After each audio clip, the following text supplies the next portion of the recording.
Showbiz.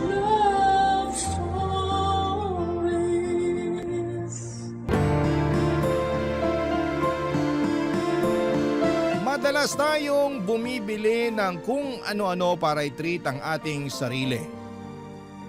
Kung minsan ay parang rewarding na rin sa atin kapag nakakabili tayo ng mga bagay na gusto natin. Ikaw kabarangay, ano ang madalas mong binibili bilang reward para sa sarili mo? Dear Papa Dudut, magandang araw po sa inyo. Ako po si Zane at avid listener po ako ng Barangay LS sa YouTube man at sa Facebook.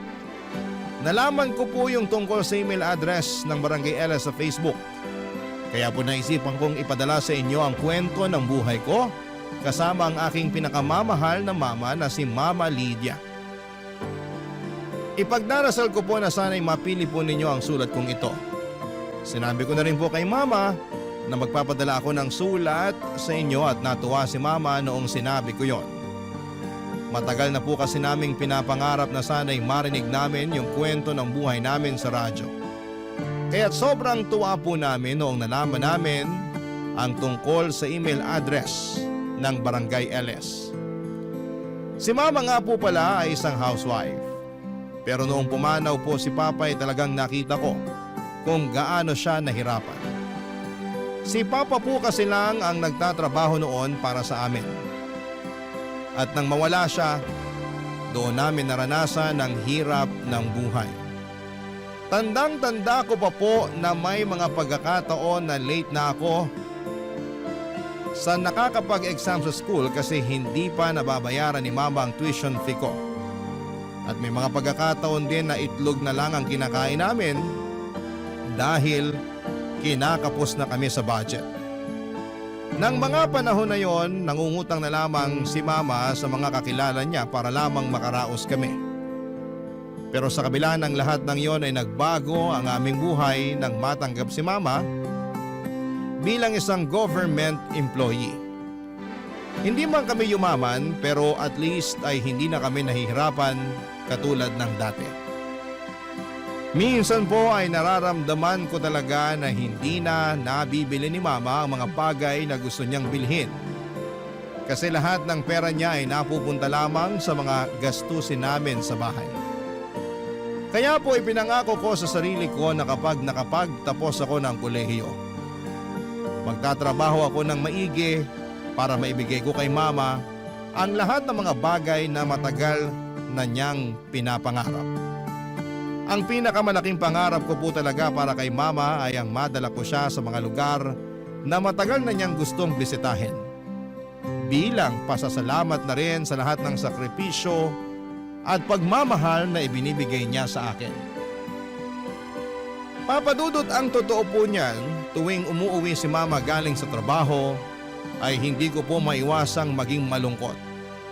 Kasi nakikita ko sa mga mata niya ang hirap ng pinagdadaanan niya sa pang-araw-araw.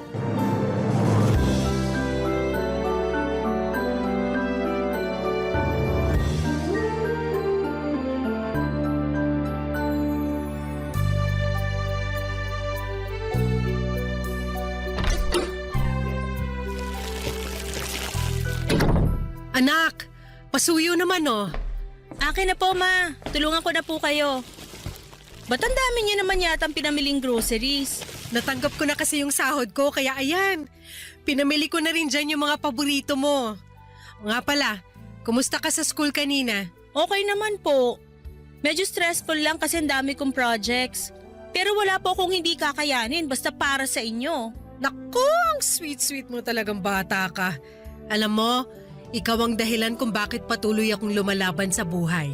Ang totoo po niyan, naaawa na po ako sa inyo kasi alam kong matagal nyo nang gustong mag-resign sa trabaho. Pero huwag po kayong mag-alala. Ilang taon na lang po at makakapagtapos na rin ako sa college. At kapag nangyari yun, ako na po bubuhay sa inyo. Promise mo yan, ha? Syempre naman! O nga pala, may gusto sana akong ipagtapat sa'yo. Ano po yun? Nagbabalak na akong mag-resign next month. Seryoso? Sigurado na po ba kayo dyan?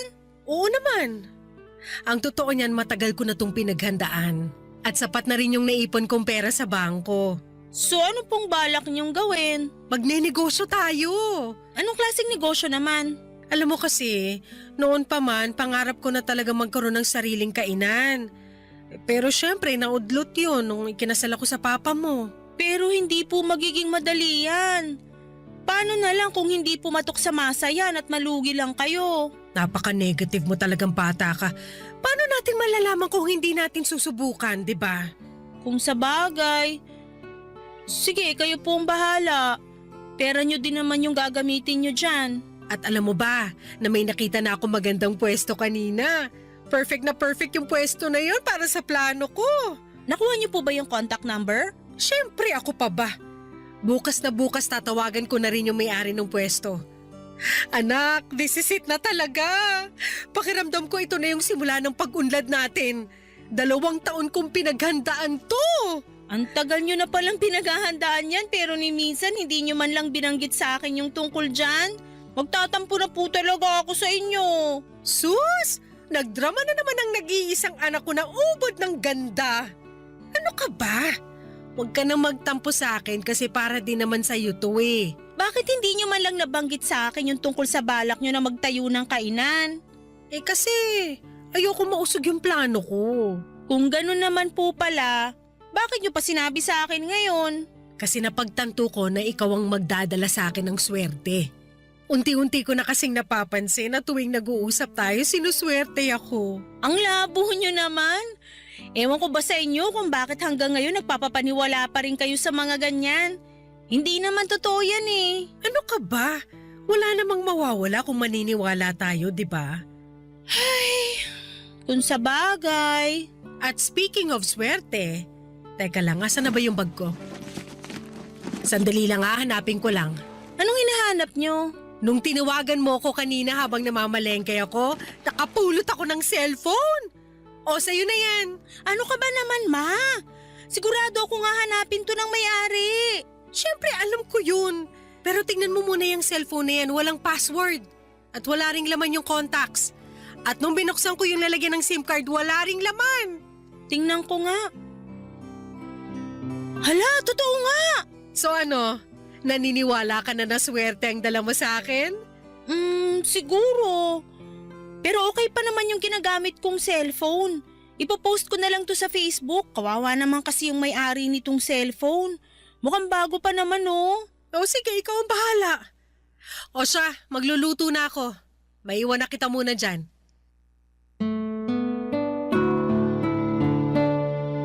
Habang nagluluto si Mama ng gabing yon ay naisipan ko pong i-post sa Facebook yung cellphone na nahanap niya. Marami pong nag-attempt na i-claim yung cellphone pero hinanapan ko talaga ng resibo yung mga gustong kumuha. Kasi yun lang po ang paraan para mapatunayan na sila nga ang tunay na nagmamay-ari ng cellphone. Pero wala pong nakapagpakita sa akin ng resibo. Kaya hanggang ngayon ay nasa drawer ko pa rin yung cellphone. Anyway, Papa Dudut, sobrang mapamahiin po talaga si Mama. Naniniwala po talaga siya na tuwing tinatawagan ko siya ay sinuswerte siya. Natatawa at hinahayaan ko na lamang po si Mama sa mga gusto niyang paniwalaan kasi alam ko naman na harmless yon. Hindi ko na rin po siya masisisi kasi yung henerasyon niya ay lumaki sa mga ganitong paniniwala at pamahiin. Hinahayaan ko na lamang po siya kasi wala naman pong masama sa mga pamahiin na gusto niyang paniwalaan niya. Kaya't iniintindi ko na lamang. At tungkol doon sa plano ni Mama makalipas ang ilang buwan, natuloy na po yung plano niyang mag-resign sa trabaho at tinuloy po niya yung pangarap niyang magtayo ng sarili niyang kainan sa pwestong nagustuhan niya. Tandang-tanda ko pa noong mga panahong yon ay hindi po sapat yung savings ni Mama para ipatayo ang kainan. At nagkautang pa po siya para lamang may patayo yung kainan. Pero sa kabila ng lahat ng hirap at sakripisyo ay nagbunga po ang lahat. Ang kainan po ni Mama ay nag-boom at mukhang hindi po nagkamali si Mama sa desisyon niyang iwanan ang trabaho niya bilang government employee para sa pagnenegosyo. Napakasaya po namin kasi talagang napatunayan ni Mama na kaya niyang magtagumpay sa sarili niyang diskarte at sipag. At kung akala niyo po na nabawasan na yung stress ni Mama simula nung nagnegosyo siya ay nagkamali po kayo. Mas lalo pong dumoble yung stress niya kasi may mga tao na siyang tinututukan at habang tumatagal ay dumadami din yung mga customers namin. Yung kainan po namin ay 15 minutes lang ang layo sa bahay namin. Kaya kapag wala akong pasok ay tumutulong ako doon. Kadalasan po ay tumutulong ako sa mga tauhan ni Mama na nagsiserve ng pagkain. Naglilinis ng mga mesa, nagwawalis at kung ano-ano pa. Aaminin ko na nakakapagod yung negosyo na yon pero masasabi ko rin po na worth it ang lahat ng pinagdaanan ni Mama para lamang maipatayo ang kainan namin, Papa Dudut.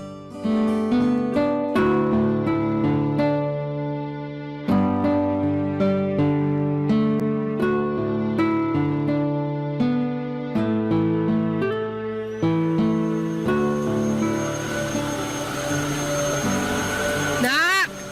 Ma, may sinasabi po kayo? Patayin mo nga muna yung vacuum. Ay, sandali lang. Patayin ko lang to.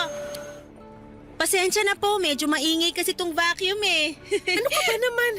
Ba't ka pa kasi nagba-vacuum dyan? Ipaubaya mo na yan sa mga tauhan natin. Hayaan nyo na po ako. Ito na nga lang yung matutulong ko sa inyo eh. Tapos pipigilan nyo pa ako. Ay naku, napakaswerte ko talaga sa'yo. Nako, ako po tong maswerte sa inyo kasi nagkaroon ako ng mama na sobrang sipag at madiskarte. Grabe, hindi ko akalain na darating yung araw na magkakaroon tayo ng sarili nating negosyo. At take note, nabayaran ko na rin lahat ng inutangan ko para lang maipatayo tong kainan natin. Salamat sa Diyos. Sana magtuloy-tuloy na talaga to. Ay naku, sigurado yan. Ikaw lang ang lucky charm ko eh. Ay, ayan na yung delivery ko. Nagdilang anghel ako. Ito ang isa pang swerteng dumarating. Sandali lang naka, diyan ka lang. Ano ba kasi yan? 700, 800, o ayan. Thank you! Ano ba yung in-order mo, ma? Umorder ako ng pampaswerte online para dito sa kainan at para na rin sa bahay natin. Patingin nga. Magkano ba to? 800? Ano ba yan? Ang mahal naman nito. Mura na nga yan eh. Alam kong malaki na po yung kinikita nyo ngayon dito sa kainan. Pero magdahan-dahan naman po kayo sa paggastos. Uy, alam mo ba na galing pa to ng China? Sa tingin mo, bakit sinuswerte yung mga Chinese pagdating sa negosyo? Nang dahil dito. Ang dami kong nabasa online na effective daw to. O ito, iuwi mo yan sa bahay at isabit mo yung mga yan sa sala natin, ha? Para mas lalo tayong swertehin. Tingnan nyo nga to, oh. Mukhang mumurahin. Mukhang na-scam po kayo eh. Ano ka ba? Hindi scam yan. At gaya nga ng sabi ko sa'yo noon, wala namang mawawala kung susubukan natin, di ba? May nawala po sa inyo. Nawala po yung 800 pesos na pinambayad nyo sa walang kwentang pampaswerte na to. Ang bilis nyo naman magpaloko. Nga pala, hindi naman po kayo nag-online shopping dati ah. Sigurado ako na may nagturo sa inyo kung paano mag-online shopping. Oo, tinuruan ako ng isang tauhan natin dito sa kainan. At isa pa, ayusin mo yung tono ng pananalita mo sa akin, ha? Hindi ko na nagugustuhan yung tabas ng dila mo. Pasensya na po kayo. Yung sa akin lang naman, sana wag niyo naman sayangin yung pera niyo sa mga walang kwentang bagay. Kaya dumadami yung mga manloloko kasi dumadami na rin yung mga nagpapaloko tulad niyo. Kung makapagsalita ka, akala mo ang laki-laki ng ambag mo sa pagpapatayo ko nitong kainan. Hoy Zane, ipapaalala ko lang sa'yo na tinaguyod kita ng mag-isa. Tapos ngayon pagsasalitaan mo pa ako ng ganyan? Ma, sana wag niyo naman masamain yung mga sinasabi ko sa inyo. Opo, alam ko yung mga sakripisyo at hirap na pinagdaanan nyo simula nung namatay si Papa. At hindi ko po nakakalimutan yon. Pero yung sa akin lang naman, malulugi po ang negosyo natin kung patuloy kayo na mag-order ng kung ano-ano online. Ilang taon ako nagpakapagod sa trabaho. Ni halos wala na nga ako nabili para sa sarili ko kasi yung perang kinikita ko ay napupunta lang sa lahat ng mga gastusin natin. Tapos ngayon na may nabili na ako para sa sarili ko, pagagalitan mo ko? Sorry po. Hindi po yun ang intensyon ko. Pero yun yung nararamdaman ko eh. Pakiramdam ko pinagmamalupitan mo ko. Baka pagtanda ko, tuluyan mo nang makalimutan na nanay mo ko. At basta-basta mo na lang akong dadalhin sa home for the aged. Ma, I'm sorry na nasaktan ko po kayo. Huwag kayong mag-isip ng ganyan. Hindi po mangyayari yun. Yung sa akin lang naman, ayokong mawala sa inyo yung negosyong pinaghirapan nyo. Hindi mo kasi ako naiintindihan. Bata pa lang ako, laki na ako sa hirap. At ngayon lang ako nagkakaroon ng pagkakataon na bilhin yung mga gusto kong bilhin. At ayoko po na maranasan nyo pa uli yung hirap na yon. Kaya ako nga kayo pinagsasabihan eh. Pasensya na po talaga at napagtaasan ko kayo ng boses. Aaminin ko po na nagkamali ako doon. Ewan ko sa'yo. Huwag na po kayong magtampo.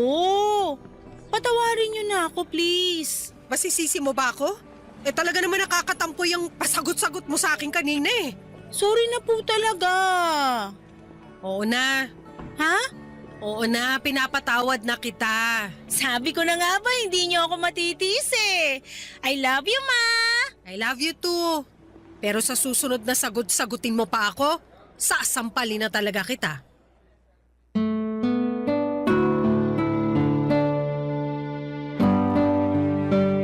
Buti na lang po talaga at nagkabati kami kagad ni Mama noong araw na yon. Pero Papa Dudut, siguro naman ay naiintindihan ninyo kung saan ako nang gagaling, hindi ba? Oo, siguro yung maliit lang na halaga yung 800 pesos para gawing malaking issue.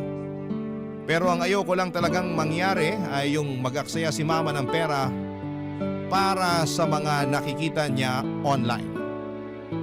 Ang mahirap kasi sa ibang mga matatanda ngayon, lalo na sa mga hindi masyadong techie, ay mabilis silang nagpapaniwala sa mga nakikita sa online. Kaya minsan ay nagiging target na sila ng mga scammers. Kaya kung may mga seniors man na nakikinig dyan, ang advice ko lamang po ay kung may gusto kayong bilhin online, mag-research muna kayo ng mabuti bago ninyo bilhin ito. At mas maganda po kung may mga anak o kaibigan kayong makakatulong sa inyo para alamin kung legit o fake nga ba ang isang produkto. Lumipas sa mga araw at mas lalo kong napapansin na dumadami yung mga ino-order ni Mama online. Mabuti sana kung may kwenta yung mga binibili niya, pero sa totoo lang, wala talagang kakwenta-kwenta yung mga pinamimili ni Mama. Naku Papa Dudut, matatawa kayo sa mga binibili ni Mama. As far as I remember, bumili siya ng pang-crack ng itlog, tapos bumili rin siya ng machine na nag-slice ng mga saging, at bumili pa ng napakaraming toilet paper na nag-glow in the dark. Aabutin tayo ng magdamag kung iisa-isahin ko po yung mga walang kwentang bagay na binibili ni Mama.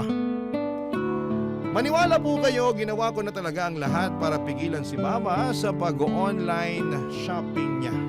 Pero tuwing sinusubukan ko siyang pigilan, nag-aaway lamang kami at nagkakasamaan ng loob, Papa Dudut. Barangay Love Stories. Barangay Love Stories. Himala na lang po talaga at hindi pa nalulugi ang negosyo namin sa dami ng mga pinamimili ni Mama. Noong mga panahon na yon ay dinadagsa pa naman ng mga customers ang kainan namin. Kaya yung perang winawaldas ni Mama sa mga walang kwentang bagay ay nababawi rin naman niya kaagad. Pero Papa Dudut, ang totoo, ang hirap po talaga. Kating-kati na akong pigilan si Mama ng mga panahon na yon. Pero kahit na anong paliwanag ko kay Mama ay hinding-hindi niya pa rin ako maintindihan. Kinuwento din sa akin ni Mama na noong bata pa siya ay sobrang hirap daw ng buhay nila. At mas mahirap pa daw sila sa daga at yung mga gamit niya noon ay puro luma at sira-sira. Kaya ngayon ay bumabawi siya sa sarili niya at bumibili ng mga bagay na gusto niyang bilhin dahil sa may pera na siya. Pero Papa Dudut, alam ko po na hindi magtatagal ay mawawala lahat ng pinaghirapan ni Mama kung magpapadala lamang siya sa emosyon niya. Kaya naman patuloy pa rin akong tumututol sa pag-online shopping niya. Kaya isang araw habang natutulog si Mama ay napag-isipan ko na i-install yung shopping application sa cellphone niya. Noong nagising po siya ay nataranta siya at nagsisigaw kasi wala na raw yung application. At nagpanggap ako na wala akong alam sa mga nangyari. At nagsinungaling ako kay mama at sinabi ko sa kanya na may virus ang cellphone niya. Pero tuso po si mama kasi noong araw na yon ay pumunta siya sa paggawaan ng cellphone at nagpatulong siya sa mga technician para ma-install muli yung shopping application sa cellphone niya. At nung mga sumunod na linggo ay palala ng palala at pamahal ng pamahal yung mga pinamimili ni mama online. Dumating na sa puntong bumili siya ng flat screen TV kahit maayos pa naman ang TV namin. At bumili pa siya ng bagong refrigerator kahit na wala namang sira ang luma naming ref. Na mga panahon na yon ay kating-katina akong basagin yung cellphone ni mama para hindi na niya ito magamit. Pero syempre mahal ko ang mama ko at ayokong sirain ang gamit niya. Makalipas nga papadudot ang isang buwan ay nagulat po ako ng isang araw ay pagkagising ko ay may napansin ako na napakalakas na ingay sa loob mismo ng bahay namin.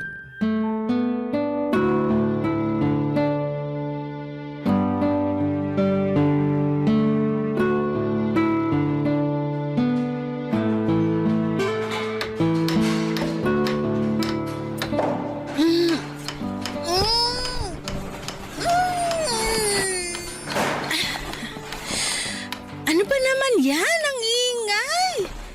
Istorbo talaga oh. Matutulog pa yung tao eh. Oh, ma! Ba't andito ka? Di ba dapat nasa kainan kayo? Ay, yung kainan pinaubaya ko na muna sa isang staff natin. Pero huwag kang mag-alala. Mapagkakatiwalaan naman yun eh. Sigurado ka ba, ma? Sa akin mo na lang kaya ibilin yung kainan. Ano ka ba? Alam kong abala ka sa pag-aaral mo at ayoko ma-distract ka. Kaya dito ka lang sa bahay. Sige, sabi niyo eh. Nga pala ma, ba't ang ingay dito? Teka lang, sino yung mga lalaking yon? Ba't ang dami nila? Ay oo nga pala, sila yung kinuha ko para doon sa kwartong ipapagawa ko. Kwarto? Dalawa na nga lang tayo dito sa bahay tapos magpapagawa pa kayo ng isa pang kwarto? Ano yan, kwarto para sa mga bisita? Hindi! Kwarto yan para sa mga parcel ko. Teka nga! Ano? Uminahon ka nga. Sabihin niyo sa akin na nagbibiro lang kayo, ma. Mukha ba akong nagbibiro? Mamimili ako ng mga bagong gamit online at doon ko ilalagay ang mga ipapamili ko sa bago nating kwarto. Pero gumagana pa naman yung mga gamit natin ah. Wala po kayong dahilan para mamili pa ng mga bagong gamit. Oo, pero malay mo. Baka sira na yung mga yan next week o next year, di ba? Kaya mas mainam na yung may nakahanda tayong reserba. At para hindi nakakalat dito sa bahay yung mga o-ordering ko, nagpagawa na ako ng kwarto. Pinalagpas ko na po yung binili niyong bagong TV at ref nung nakaraan. Pero sumusobra na po kayo. Hindi na normal tong ginagawa niyo. Zane, wala ako sa mood para makipag-away sa'yo. Please, wag ngayon. Kakagising ko lang, ma. Sa tingin niyo ba nasa mood ako para makipag-away sa inyo? I'm sorry, pero hindi ko na matitiis to. Puntahan niyo yung mga lalaking yun at sabihin niyo sa kanila na hindi niyo na itutuloy yung pagpapagawa ng bagong kwarto. Ano? Naiibang ka na ba? Kinontrata ko na ang mga yan. Kung hindi niyo kaya, pues ako na mismo magsasabi sa kanila na tigilan na tong kalokohang to. Sige, gawin mo at palalayasin kita rito. Alam kong hindi niyo magagawa sa akin yan. Huwag mo akong susubukan. Pinapangako ko sa'yo na maghahalo ang balat sa tinalupan pag kumontra ka pa sa mga gusto ko mangyari. At isa pa, ano ba yung kinagagalit mo? Ha? Hindi naman kita pinababayaan At nababayaran ko rin lahat ng mga kailangan bayaran dito sa bahay. Hindi niyo na nakikita, ma. Itong pag-hoard niyo ng mga gamit, ito ang sisira sa atin. Palibasa hindi mo ako naiintindihan. Kasi hindi mo naman naranasan yung hirap na dinanas ko nung bata pa lang ako. Utang na loob!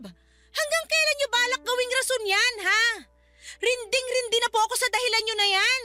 Gusto ko po kayong intindihin pero sa puntong to, ang hirap-hirap niyo nang unawain. Kung nahihirapan ka na sa akin, edi lumayas ka! Hindi ko kailangan ng anak na minamandohan ng bawat galaw ko. Intindihin niyo rin naman ako. Minamanduhan ko po kayo kasi nag-aalala ako sa inyo at mahal na mahal ko po kayo. Kung ganun lang din naman, pues, wag mo na lang ako mahalin. Kasi nanliliit ako sa sarili ko. Pinamumukha mo sa akin na bobo ako tuwing pinaparamdam mo sa akin yung pagmamahal na sinasabi mo. Ma, nakikiusap ako sa inyo. Tigilan niyo na to, please. Pagod na ako sa buhay na to, Zane. Yung pag-o-order na nga lang yung nagpapaligaya sa akin, tapos ahadlangan mo pa? So kailan kayo titigil? Kapag nalugi na yung negosyo natin? Ano bang pinuputok ng butsi mo? Maayos ko naman na napapatakbo yung negosyo natin Alam niyo po, sa totoo lang, gustong-gusto ko nang questionin kung paano kayo nakapagpatayo ng negosyo in the first place Kasi sobrang irresponsable niyo po pagdating sa financial decisions. Ano? Nakakasawa ba yung pakiramdam ng nakakaluwag-luwag na kayo sa buhay kaya bili kayo ng bili ng mga gamit? Hindi niyo naman kailangan yung mga pinagbibili niyo. Buti sana kung may kwenta yung mga ino-order niyo Gumagastos lang kayo sa wala. Napakabastos mong bata ka! Wala kang karapatang para pagsalitaan ako ng ganyan! Hindi ko na po alam kung anong gagawin ko sa inyo. Sa totoo lang po, nahihirapan na ako sa inyo. Pwes, mas nahihirapan ako sa'yo! Alam mo kung pwede lang sana mamili ng anak, maniwala ka sa akin, hindi kita pipiliin! Sa mga sinasabi niyo sa akin ngayon, ba't parang mas mahal niyo pa yung mga in-order niyo online kesa sa akin? At talagang pinagawa niyo pa ng bagong kwarto? Sana naging parcel na lang pala ako! At least yung mga parcel na yon nagpapasaya sa akin! Hindi tulad mo na wala nang ibang ginawa kung hindi ang painitin ng ulo ko! Papasok na po ako sa kwarto ko! Mamaya niyo na lang po ako kausapin kapag nasa katinuan na po kayo! Ang kapal ng mukha mo! Sana hindi na lang kita ipinanganak! Napakawalang niya mo!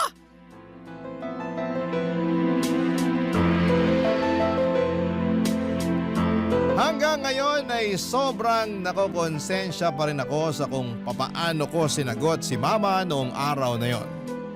Nagdilim lang po talaga ang paningin ko at hindi ko na napigilan ang sarili ko noong nalaman ko na nagpagawa si Mama ng kwarto para sa mga parcel niya. Hindi ko matanggap na patuloy pa rin siyang nagbubulag-bulagan sa pagiging hoarder niya, Papa Dudut. Kaya napag-isipan ko po na mag-research tungkol sa kondisyon ni Mama. Nang tinignan ko sa internet ay napag-alaman ko na ang tawag pala sa kalagayan ni Mama ay hoarding disorder at isa itong mental health condition. At alam ko rin po na kapag sinabi ko kay Mama na kailangan niya nang magpatingin sa isang professional ay hinding-hindi siya papayag. Kaya hindi na ako nag-abala na sabihin kay Mama na may mental illness siya. Gulong-gulo din po ako noon dahil nagsisimula ng humina ang kita namin sa kainan. Sa totoo lang ay normal naman sa negosyo magkaroon ng mga panahong matumal ang benta at hindi sana yon magiging malaking problema pero naging malaking problema siya dahil umabot na sa puntong nangungutang na si Mama ng pera para lamang makapag-online shopping. Doon ko po talaga napagtanto kung hindi ako kikilos at kung hindi ko tutulungan si Mama na tigilan ang bisyon niya sa pag-o-order ng mga gamit online ay pareho kaming pupulutin sa kangkungan. Kaya hindi na po ako nagdalawang isip na gumawa na ng paraan para maagapan ang sitwasyon bago pa ito lumala. Isang araw ay pumasok po ako sa kwartong pinagawa ni Mama at pagbukas ko ng pinto ay nakita ko ang mga parcel na nakatambak. Ang mas nakakapanlumo pa dyan, Papa Dudut, ay madami pang parcel na hindi nabubuksan ni Mama. Sobrang bigat po ng pakiramdam ko ng araw na yon. Pero alam ko na kailangan ko itong gawin hindi lang para sa negosyo namin, kundi para na rin sa kapakanan ni Mama, Papa Dudut.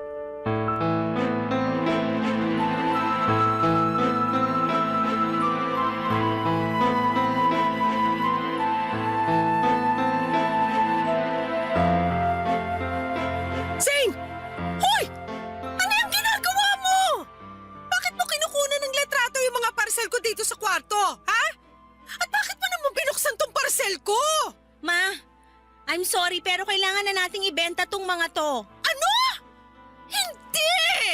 Hindi ako makakapayag! Alam mo, ikaw masyado ka na nangingialam sa mga gamit ko. Bakit? Ni minsan ba pinakilaman ko yung mga gamit mo? Ha? Unti-unti nang dumadami yung mga pinagkakautangan nyo dahil sa bisyo nyo. Kaya habang maaga pa, agapan na natin to. Ibebenta ko tong mga parcel nyo at babayaran ko lahat ng mga pinagkakautangan nyo para matapos na tong problema na to. Tumigil ka nga! Oo, aminin ko, may mga pinagkakautangan ako dahil matumal yung benta ng kainan ngayon. Pero makakabangon din tayo. Kapag dumami na ulit yung mga customers natin, mababayaran ko rin lahat ng utang ko. Maniwala ka! Marami kayong pinagkakautangan hindi dahil matumal yung benta ng kainan. Kung hindi dahil dyan sa bisyo nyo sa pag-online shopping. Paano kung matatagalan pa bago makabangon yung kainan, ha? Ano, aantayin nyo pa ba na tamaan kayo ng kidlat bago nyo maisipang magdasal? Hindi na! Ako na mismo ang puputol sa bisyo nyo. Ipopost ko na to at ibebenta natin lahat ng mga gamit dito sa ayaw at sa gusto nyo. Hindi ko hahayaang basta-basta na lang na ibebenta ang mga gamit ko. Wala kang karapatang magdesisyon para sa akin. Naman! Ito na yung pagkakataon para mabayaran mo na lahat ng mga utang mo. At isa pa, masisira lang po itong mga in-order nyo kasi hindi nyo naman ginagamit eh. Yung iba nga dito ay hindi nyo pa nabubuksan. Hindi mo ko naiintindihan, Zane. Hindi mo lubos na naiintindihan kung bakit ginagawa ko lahat ng to. Ano na naman yung idadahilan nyo? Yung lumaki kayo na mas mahirap pa sa daga kaya bumibili ng kung ano-ano para makabawi kayo sa sarili nyo? Huwag na! Ilang beses ko na pong narinig yan. Nung namatay yung papa mo, ang laki ng puwang na iniwan niya sa buhay natin. Ni hindi nga ako nagkaroon ng pagkakataon man lang para pagluksaan yung pagkamatay niya. Kasi kinailangan kitang alagaan. Kinailangan ko mag-isip ng paraan kung paano kita bubuhayin na mag-isa. At nang dahil doon, hindi na ako nagkaroon ng pagkakataon para isipin ko man lang yung sarili ko. Tapos ngayon ay pagkakait mo sa akin, yung pagkakataon na unahin ko naman ang sarili ko. Hindi ko akalain na darating yung araw na ipagdadamot ng sarili kong anak. Yung pagkakataon na maging masaya ako. Ma, sobrang unfair nyo naman po. Alam nyo naman kung gaano ko kayo kamahal, di ba? Oo, pero nak, pakiusap, wag mo nang ibenta to mga gamit ko.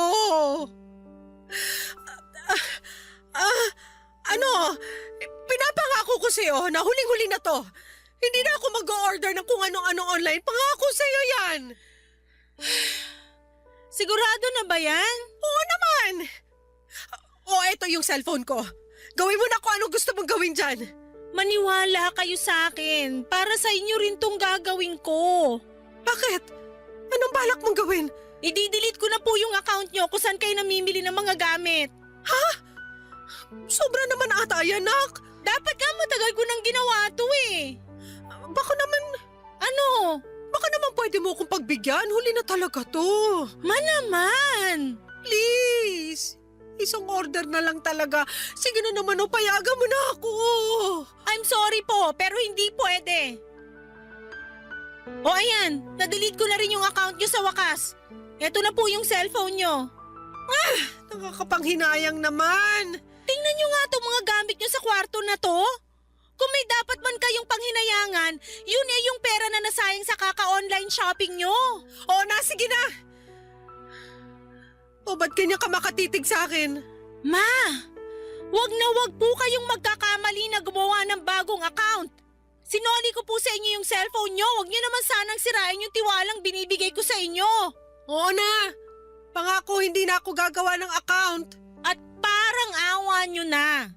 Sana bayaran nyo na po yung mga pinagkakautangan nyo kapag nakaluwag-luwag na kayo. Huwag ka mag-alala, ako nang bahala dyan. Sigurado naman ako na makakabangon din yung kainan eh. Sana nga talaga.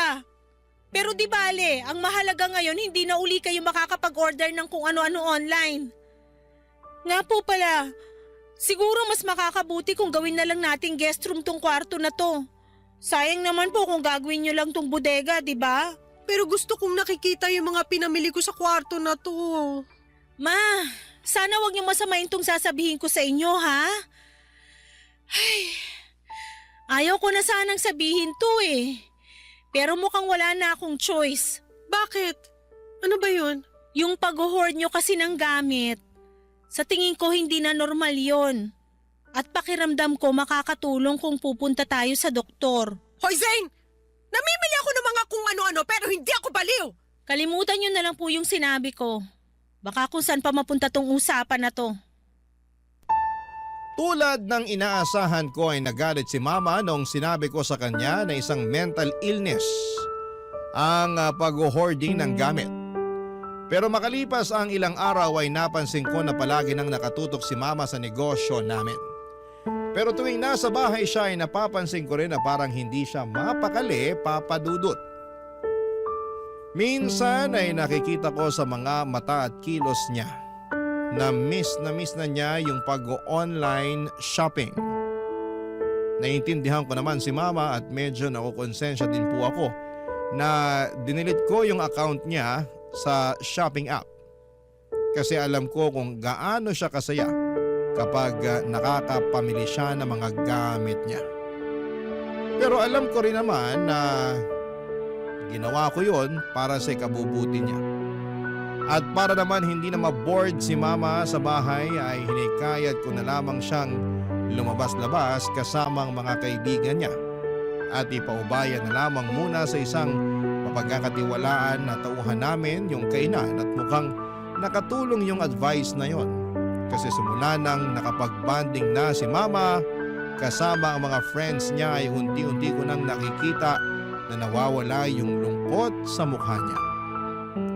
Hindi na rin naman buwabata si Mama, Papa Dudut, at sa tingin ko ay deserve naman niya yung makapag-enjoy at magkaroon ng oras para sa sarili niya. Kasi sino ba namang anak ang gustong makita ang mama niya na nakatunganga sa bahay at nai-stress palagi sa pagpapatakbo ng negosyo?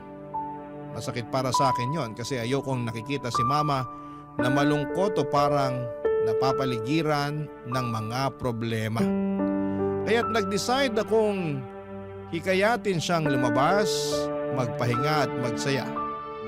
Kasi bilang isang anak ay gusto ko naman na makita siya na masaya at puno ng buhay. At ng mga panahon na yon, Papa Dudut, mga kabarangay, ay masasabi kong tuluyan ng iniwan ni Mama ang mundo ng online shopping. Barangay Love Stories. Barangay Love Stories. Habang tumatagal ay mas lalong lumaki ang social circle ni Mama at marami na rin siyang nakikilalang ibang tao at masaya ako para sa kanya. Kasi nakikita ko sa Facebook na nagsisimula na siyang mag-ballroom dancing at palagi silang nagkakasiyahan ng mga kaibigan niya. Sabi nga ni Mama sa akin ay hindi siya masyadong lumalabas o gumagala noong buhay pa si Papa. Kaya natuwa ako na kahit papaano ay nagagawa na niyang makapag-enjoy at mag-explore ng mga bagay na hindi niya nagagawa noon. Pero Papa Dudut, hindi ko akalain na hindi pa pala tuluyang nakawala si Mama sa mundo ng online shopping. Isang araw pagkatapos ko ng klase, dumiretso ko sa kainan namin at doon ko napansin na may mga nakatambak na mga parcel sa loob ng stock room.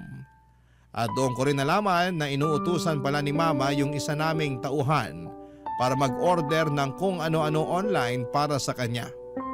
Galit na galit ako noon. Pakiramdam ko ay parang trinaydor ako ni Mama. Kaya't sobrang nanlumo ako. Hindi pa nga kami ganap na nakakabangon mula sa mga utang at ngayon ay nag-o-order na naman siya. Sinabihan ko yung tauhan namin na huwag papayagan si Mama na mag-online shopping. At sinunod naman niya ako. Pero tulad ng inaasahan ko ay nag-away na naman kami ni Mama noong pinagbawalan ko yung tauhan namin na tulungan siya sa pag-online shopping. Pero hindi ko po akalain na mas malaki pa pala ang problema na haharapin ko. Isang gabi ay napansin ko na may kaibigan si Mama na dumalaw sa bahay namin. At dinig ko na sinabi niya kay Mama na kung mag-i-invest daw si Mama sa negosyo niya ay malaki daw ang kikitain na pera ni Mama. Alam mo naman ako, Papa Dudut, sobrang protective ako pagdating kay Mama. Kaya talagang nagalit ako ng gabing yon. Parang may kutob kasi ako na scammer ang kaibigan ni Mama at niloloko lamang siya, Papa Dudut. Kaya noon nag-CR si Mama ay nakipagtalo ako doon sa kaibigan niya at pinalayas ko siya sa bahay namin. At doon na nga nalaman ni Mama yung ginawa kong pagpapalaya sa kaibigan niya, Papa Dudut.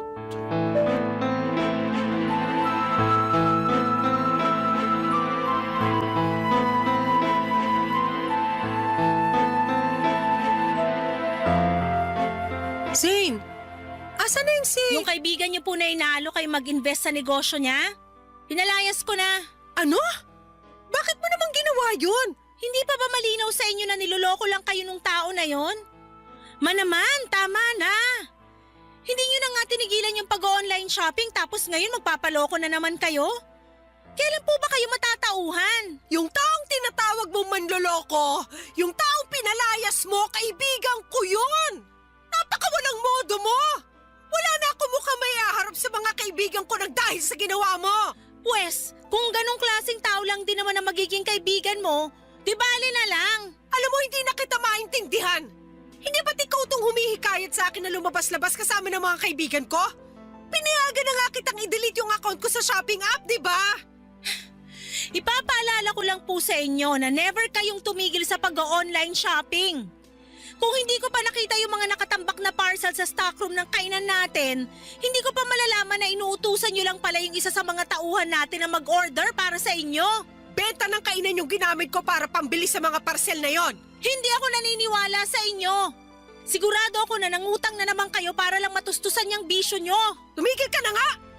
Gaya ng sabi ko sa iyo noon, makakabangon din ng kainan at mababayaran ko rin ng buo yung mga pinagkakautangan ko, naiintindihan mo? Yun na nga yun eh. Hindi pa nakakabangon yung kainan pero dinagdagan nyo na naman yung mga utang nyo. Huwag ka mag-alala kasi wala na ako mga utangan. Anong ibig nyo sabihin? Yung kaibigan ko na pinalayas mo, isa siya sa mga palagi nagpapautang sa akin. Kaya naman palang lakas ng loob ng mokong na yun na alukin kayo mag-invest sa negosyo niya. Makinig ka muna sa akin, ha? Nagkakamali ka kasi pag nag-invest ako sa kanya, sigurado ako na yayaman na tayo. Ipinaliwanag niya sa akin ang lahat at ang laki ng tubo na makukuha ko sa negosyo niya. Imposible po yan. Please lang, huwag na kayong magpapauto sa taong yun. Mas maliwanag pa sa sikat ng araw na scam yung inaalok niya sa inyo. Ang totoo niya? Ma, huwag mo sabihin na… Oo, nakapag-invest na ako. Binigay ko na sa kanya yung 40% ng bayad ko. Diyos ko naman! Ano ba tong gulo na pinasok nyo? Maniwala ka. Ito nang simula ng pagyaman natin, anak. Sana ginamit nyo na lang yung perang yun para mabayaran yung mga utang nyo. Hindi ka naman kasi nakikinig eh. Kapag dumoble o tumriple na yung perang ininvest ko, hindi ko lang mababayaran yung mga pinagkakautangan ko kung hindi mabibili ko na rin lahat ng gusto mong bilhin. Yung gusto ko lang, yung tigilan nyo na yung kahibangan na to. Bahala ka kung ayaw mo maniwala. Ganyan naman kayo mga kabataan ngayon eh. Wala kayong pinaniniwalaan at sobrang saradong mga utak nyo. Di bali na lang. Natawagan ko na lang yung kaibigan ko na pinaalis mo. Hoy, humingi ka ng tawad pagbalik niya ha? Sige ma, subukan mong pabalikin yung dito at lalayasan ko na talaga kayo. Ha! Talaga ba? Bakit? Kaya mo na ba ang sarili mo? Mas pipiliin ko pang matulog sa lansangan kaysa makita kayo na unti-unting nasisira dahil sa mga pinaggagawa nyo. Gusto mong lumayas? O di kunin mo yung mga gamit mo at umalis ka rito. Kung tutuusin, mas mabuti nga kung lumayas ka ngayon mismo eh. Nang sa ganoon, hindi ka na makita ng kaibigan ko pagbalik niya rito. Nakakahiya yung ginawa mo sa kanya. Mukhang nakapagdesisyon na nga kayo. Hindi niyo po alam kung gaano kasakit para sa akin na makita na unti-unti niyo sinasayang ang lahat ng mga pinagpaguran niyo. Gusto mo malaman kung anong sayang? Yung pagpapaaral ko sa'yo. Kasi lumalaki kang bastos at walang modo. Sana lang talaga, wag dumating yung araw na magsisi kayo pero huli na. Kung may pinagsisisihan man ako, yun na yung naging anak pa kita. Namimihasa ka na sa pambabastos mo sa akin? Hindi ka na naawa sa akin? Hindi niyo ba nakikita na ginagawa ko lahat ng to dahil mahal na mahal ko kayo? Ginagawa mo lang ang lahat ng to dahil ayaw mo ako maging masaya. Ang gusto mo lang ay yung nabibigay ko sa iyo yung allowance mo. Ganun ba talaga kababaw ang tingin niyo sa akin? Oo! Kasi kung mahal mo ako, hindi mo ako pagbabawalan sa mga bagay na nakakapagpasaya sa akin. Ayoko na po. Wala nang patutunguhan tong usapan na to. Siguro panahon na para maghiwalay muna tayo. At sa naman pupunta? Bakit? May pera ka? Doon na muna ako sa best friend ko. I'm sorry, pero aalis na ako. Tatawagan ko na lang po kayo. Nang gabing yon ay umalis ako sa bahay namin at dumiretso na ako sa bahay ng best friend ko. Yun na ata yung pinakamahirap at pinakamasakit na desisyon na nagawa ko. Yung iwanan si mama, pero ang sakit din na kababae kong tao ay hinayaan lamang ako ng nanay ko na umalis at iwanan siya. Hindi man lang niya ako inalo. Pakiramdam ko na mga oras na yon ay okay lang sa nanay ko na may mangyari sa akin na kung ano. Hindi ko na talaga alam kung ano ang gagawin ko sa kanya ng mga panahon na yon. At naisip ko na baka kung magpapakalayo-layo ako ay matatauhan si mama at baka tigilan na niya ang mga hindi tamang ginagawa niya. Lalo na ang paggastos ng pera sa mga walang kwentang bagay. Buti na lamang papadudot at taos puso akong tinanggap ng best friend ko sa bahay nila. Dumaan ang mga araw na nanghihiram na lamang ako ng pera sa kaibigan ko na yon para may pangbaon ako. Mabuti na lamang at hindi pa due yung tuition ko noon kasi kung hindi baka hindi ko napanindigan yung desisyon kong layasan si mama. At kahit wala na ako sa bahay namin ay patuloy pa rin akong nagte-text at tumatawag kay mama. Pero hindi siya sumasagot at palagi niyang pinapatay ang tawag ko. Okay lang sa akin yon kasi at least alam ko na ligtas si mama at wala akong dapat na ipag-alala. Kasi napapatay niya pa yung mga tawag ko. Pero syempre kahit na ganoon ay hindi ko pa rin maiwasang mag-alala. Minsan ay gusto ko nang umuwi pero pinipigilan ko ang sarili ko. Sabi ko sa sarili ko ay hindi ako uuwi hanggat hindi nagbabago si mama. At tuwing wala akong pasok ay dumadaan na lamang ako sa kainan namin at doon ako nagtatanong sa mga tauhan namin tungkol kay mama. Ang sabi nila ay okay naman daw si mama at wala naman daw akong dapat na ipag-alala. Pero isang araw ay tinawagan ako ni mama at pinapauwi na niya ako. Kaya nagpasalamat ako sa best friend ko na pinatuloy niya ako sa bahay nila. At nung umuwi na ako sa bahay namin ay doon ko nalaman ang tunay na kalagayan ni mama, Papa Dudut.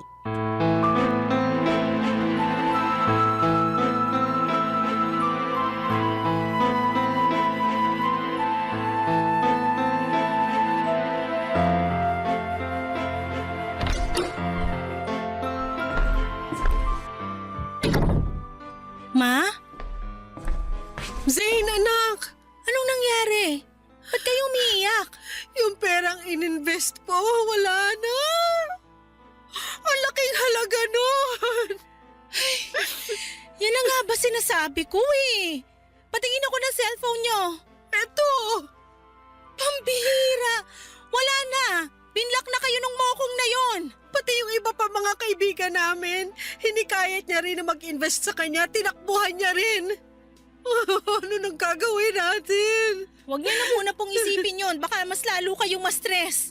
Anak, sorry sa lahat ng mga nagawa at nasabi ko sa'yo. Sisig-sisi ako na hindi ako nakinig sa'yo. Akala ko kasi pinaghihigpitan mo ko eh, kaya ayaw mo ko maging masaya. Ma naman, ikaw na nga lang ang meron ako eh. Sa tingin niyo talaga magagawa ko yon? Kung ganun, bakit mo ko nilayasan? Nagawa ko lang naman yun kasi nawawasak na yung puso ko tuwing nakikita ko kayo na winawaldas yung mga pinaghirapan nyo sa mga walang kwentang bagay. At ngayong naiintindihan ko na kung bakit mo ko pinagsasabihan noon. Pero wala na yung perang ininvest ko, nak. Natangay na ng manluloko na yun. Di bali na lang po. Yung perang nawala sa inyo, pwedeng-pwede natin kitain uli yun. Pero pag kayo namatay sa stress, yun ang hindi ko kakayanin, ma. Mahal na mahal ko po kayo. Mahal na mahal din kita. Mapapatawad mo pa ba ako sa lahat ng mga nasabi at nagawa ko sa'yo? Ang Ang totoo niyan, dapat ako nga itong humihingi ng tawad sa inyo eh. Oo, alam kong mali yung ginagawa niyong pagsasayang ng pera. Pero dapat hindi ko kayo binastos. Dapat kinausap ko na lang kayo ng maayos. Sising-sisi din po ako sa kung paano ko kayo sinagot-sagot noon. Paano mo naman ako kakausapin ng maayos? Hindi nga kita pinapakinggan noon, di ba? Basta ma, lagi niyong tatandaan na kakampi niyo po ako, okay? Makakaasa ka na simula sa araw na to. Magtitiwala na ako sa'yo. Mabuti naman po kung ganon. Narinig ko nga din pala sa mga tauhan natin na pumunta ka raw sa kainan para itanong sa kanila yung tungkol sa lagay ko. Anak, thank you talaga ha. Ngayon alam ko na mahal mo ako. Hindi naman po kasi nawala yung pagmamahal ko sa inyo eh. At wag na rin po kayong manghinayang dun sa pera na nawala sa inyo kasi sigurado ako na makakaahon din yung kainan natin. Ay nako, panigurado yan kasi hindi ko nasasayangin ang pera natin sa mga walang kwentang bagay. Pangako po yan? Oo, pangako. Paano kung binobola nyo lang pala ako? O eto, kunin mo tong cellphone ko, itapon mo na rin yan. Ayan na naman kayo eh. Nako, sigurado ako na ipapadaan nyo na naman sa mga tauhan natin yung pag-o-order nyo online. Ay nako, hindi na. Alam mo hanggang ngayon, sinisingil pa rin ako ng mga pinagkakautangan ko. At narealize ko rin na ayoko na ng ganong klaseng buhay. Di bali nang hindi tayo mayaman, basta wala tayong utang. Alam nyo ma, proud na proud ako sa inyo. Ay, nga pala, Ano po yon? pumapayag na ako na dalhin mo ko sa psychiatrist. Seryoso po kayo? Oo naman. Ma, may lagnat po ba kayo? Pinaprank nyo lang yata ako eh. Loko-loko ka talagang bata ka. Aaminin ko na hanggang ngayon gustong-gusto ko pa rin mag-online shopping. At alam ko na hindi mawawala tong kagustuhan ko mag-online shopping kung hindi ako hihingi ng tulong. Nananaginip ba ako? Oh, ayan. Ay ma, makakurot naman. Buo na ang desisyon ko na magpatingin sa psychiatrist. Basta sasamahan mo ko ha. Oo naman po, walang problema yan. Alam mo ba, nung nawala ka, narealize ko rin na ang lungkot pala ng buhay ko. Hindi ko kakayanin kung wala ka. Kaya wag mo na akong iiwan ha. I'm sorry po kung nagawa ko yun. Promise ko po sa inyo na hindi na mauulit yon. I love you anak. I love you too, ma. Payakap naman ako.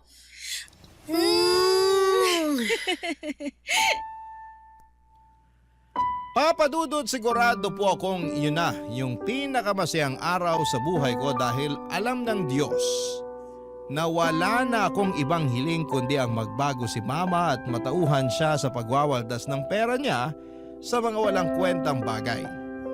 Aaminin ko rin po na may halong panghihinayang ako doon sa perang na-scam kay mama. Pero hinayaan na lang namin yon kasi ayaw ko nang ma-stress si mama at karma na lamang ang bahala doon sa manloloko niyang kaibigan. Iniisip ko na lamang na at least ay natauhan na si mama pagkatapos niyang may scam. At ngayon po ay okay na kami ni mama at unti-unti nang nakakabangon ang kainan namin. Mas nagiging maingat na si mama sa paggastos at sa tulong ng psychiatrist, mas naintindihan na ni mama kung bakit siya nag-hoard ng mga gamit at natutunan na niya kung paano iwasan at kontrolin ang nararamdaman niya. Lalo na yung hilig niya sa pag-online shopping. At dahil na rin sa tulong ng psychiatrist ay tuluyan ang iniwanan ni mama ang mundo ng online shopping. At abala na si mama ngayon sa pagbayad doon sa mga pinagkakautangan niya. Proud na proud po talaga ako sa character development ni mama. At pinangako ko rin sa sarili ko na kapag nakapagtapos na ako ng pag-aaral, magpo-focus ako sa kainan namin at sisikapin ko na mapalago ito ng maayos. Nga po pala papadudot, lilinawin ko lang. Hindi ko po sinasabi na masama yung pag-online shopping ha, pero gaya nga noong narinig kong quote too much of everything is bad. Kaya para sa mga kabarangay ko na nakakaranas ng pinagdaanan ni Mama, ang advice ko lamang po, kung napapansin ninyo na parang nag-hoard na kayo ng gamit, seryosohin nyo po ito. Hindi po ito simpleng hobby lang ha, kundi isang seryosong kondisyon na pwedeng makaapekto sa mental health and financial situation ninyo. At palagi po nating tatandaan na hindi sa dami ng gamit nasusukat ang kaligayahan ha, kundi sa peace of mind at mga tamang desisyon sa buhay.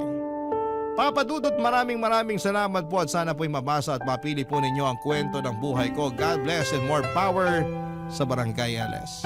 Ang inyong kapuso at kabarangay forever, Zane. Anong say mo sa Barangay Love Stories na ito?